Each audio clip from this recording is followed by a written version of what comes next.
All right, back here locally, protesters at the Broadview ICE facility are refusing to take down a tent that they have set up there. Gabriela Primes joins us live there now. Hey, Gabby.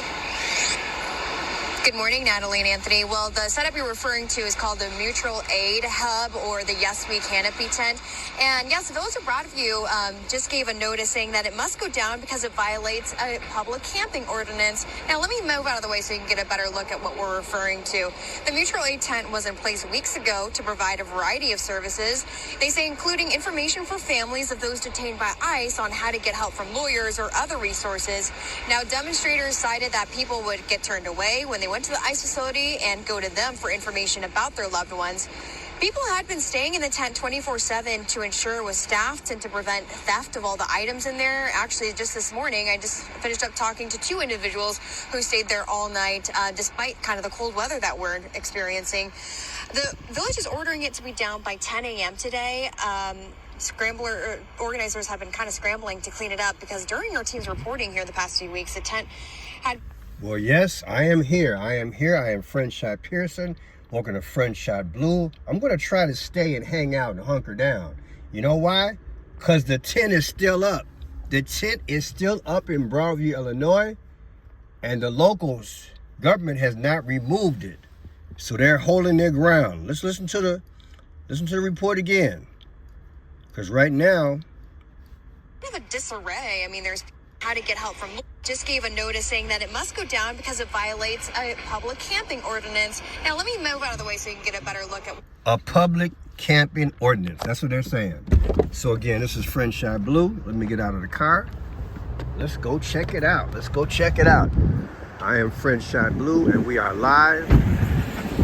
Well, not really live, but I'm taping it. I'll do a live a little bit later. I am French Shot Pearson, welcome to French Shot Blue. We're gonna cover this story, okay? And again, like I said, we might just hunker down. We're gonna walk up on this tent area. The city's like, look, we have an ordinance in place, and you can't have camping gear on the public way. But as you can see, as we're walking up on it, this tent is still here. It is still here. And according to the city of Broadview, it is a violation. So we're gonna see what happens. It was supposed to be down at 10 a.m. At 10 a.m. this morning. Don't know when they gave them notice. I saw it on TV. Many of you might have seen it, but now it is up. It is still up, and they haven't taken it down. We're gonna see what happens later on today. Like I said, I might hunker down and check it out.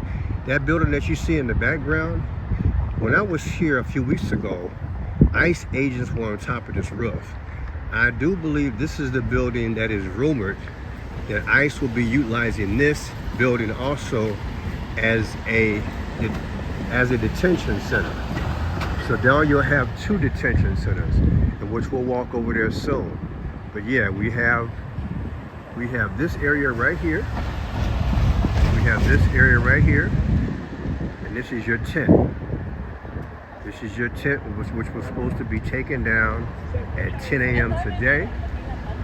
And as you can see, it's still up. Today is, what Thursday we have?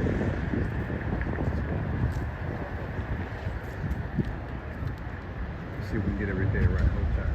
We have Thursday the 30th. Thursday the 30th, and I have 2:19 in the PM, and the tent is still up. So let's walk over. Don't want to disturb them. Some of the people know me. I might interview them, but let's get up to date on this area. The last time I was here, I stayed until the evening. Don't know if you guys are new here, but welcome new subscribers. I am French Shot Pearson. Welcome to French Shot Blue. I usually cover this live. And what I found out a few weeks ago was that the city of Broadview, the mayor, she made a curfew. It's like a compromise, if you will. She wants to bring some type of normality back to the community because this is a neighborhood/business area. and you have a detention center in full operation. And of course, she's trying to be more neighborly. Trying to make sure that this place is more neighborly because she has constituents to represent. And the traffic sometimes can be a challenge. So she's like, look, there's got to be a curfew.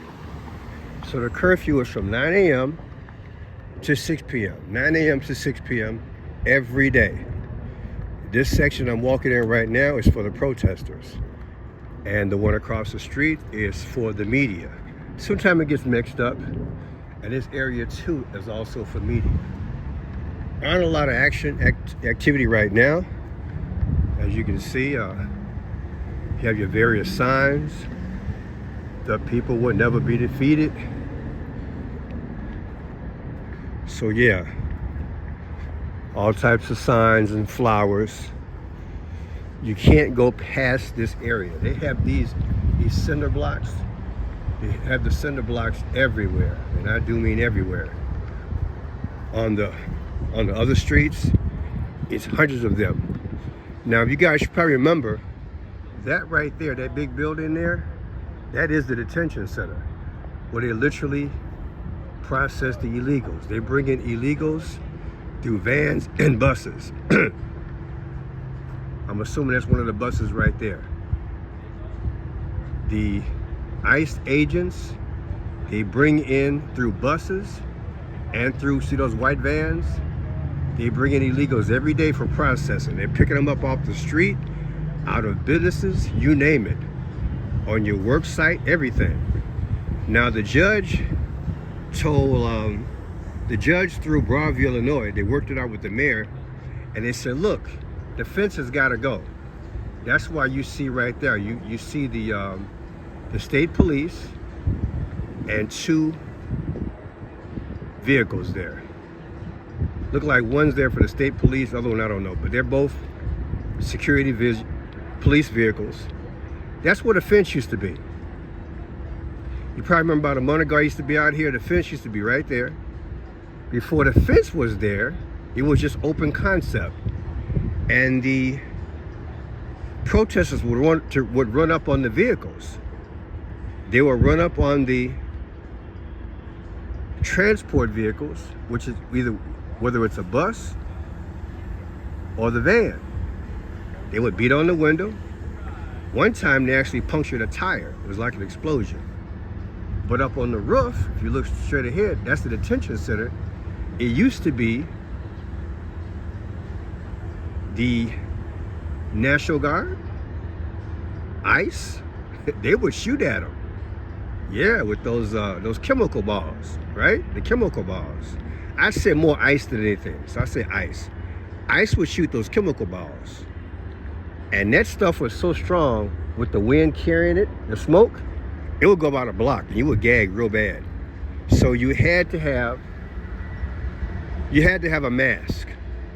Now you see a van coming through right now. This guy is going to be let through. This is also a business area. It's also a business district. That's why the judge says this has to be open and available, because it could be emergency services. So it makes sense. So the van is, the fence is gone, but the police are monitoring so that the protesters can't come over there. And where I'm at right now, this is as far as the protesters can go. You can't go any. This is their protest area, okay? And across the street is for media. Not a lot of activity. Their biggest day is always Friday, 7 in the morning to 6 at night. So I might come back out here again. But right now you're looking at the protest center. They have a railroad across the street, people. They literally have railroad tracks. So you're looking at the detention center. They literally bring in illegals any time of day and night, for processing. No politician, to my knowledge thus far, has been able to be inside of the detention center for processing. And with that, it's a secret as to what exactly was going on a daily basis. So what you have is that you have processing going on in relation to our federal government. However, not even the locals, not even the politicians know what's going on. Will they ever have access to it? I don't know. But again, that is the processing center. On any given day, you can come out here, and vans and buses are here to take them in and to take them out. Where they go from there, I've been told they go to different locations for transportation back to their home ground. I don't know if that's true, but you assume the airport. Now, before all this went down, it was only ICE. Then you went from ICE to the local police, which is Broadview, to IDS, and now you have state patrol, state police. So you have 4 different police authorities working. It makes it confusing because the governor said he would never help Trump. So why you have the state police and it's active, I don't know, because that has to be approved by the governor. But either way, the processing is going on. And again, the building that's connected to here, right here, the rumor is out that they're going to be renting that building for processing in the future. With the economy the way it is, you can't make any money off of land that's not operating. So the odds are this developer, this owner, unless there's a protest, which is at a big level, this company will probably, or the owner, they will probably rent that part out. So they'll have processing, it appears, through that building and this building as well. But we'll try to stay on this thing and keep it up to date. So yeah, this is French Shot Pearson, French Shot Blue. Again, you're looking at the entrance and exit to the processing center. There's no activity at the current level. We will go back to the entrance, and then we'll go back to the area, see if there's any activity. A